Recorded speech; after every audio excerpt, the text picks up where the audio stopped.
¿Qué debería hacer la familia o un terapeuta en ese momento cuando la persona está envuelto en ese torbellino?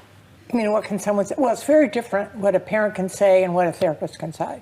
A parent really has to say, I love you.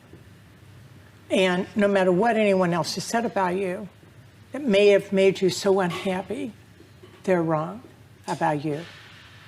So it's very different. I would not say that as a therapist, but a parent would need to say something like that, something soothing, something that could help them feel different about themselves.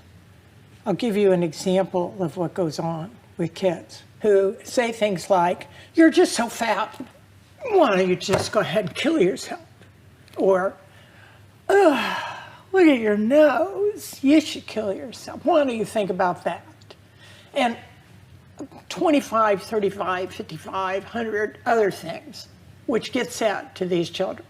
In those situations, the only real person who can do anything probably is a parent, although a therapist also can be helpful. And we were helpful because we had very good outcomes. But a parent can say, how mean was that? A parent can say, it's not true about you. So parents have a lot of ability to say things that can soothe a child.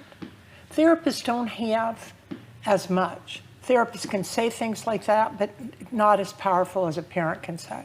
What I say to anyone who says they want to kill themselves, first of all, I say that's a bad idea. So I start off with that usually. Say there's no evidence whatsoever you're going to be happier dead than you are now. Let's be clear. You think you're going to be happier, but there's no data whatsoever for that particular point of view. So I think it's not a particularly great idea.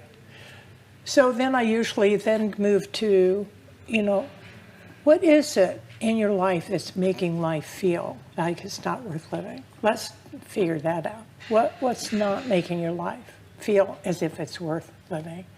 Because I feel sure if we could figure that out, we can figure out a way to make life experienced as worth living. You have to point out to them that there's no evidence that they'll feel better, but almost always there's a lot of evidence that they're going to hurt a lot of other people. And so then you have to go through, are you really willing to hurt this many people? Because there's no way that you're going to kill yourself that you haven't hurt other people.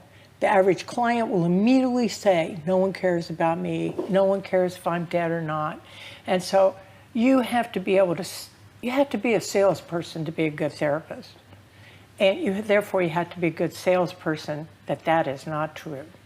If nothing else, your therapist, will be hurt and distressed. And it will really be painful.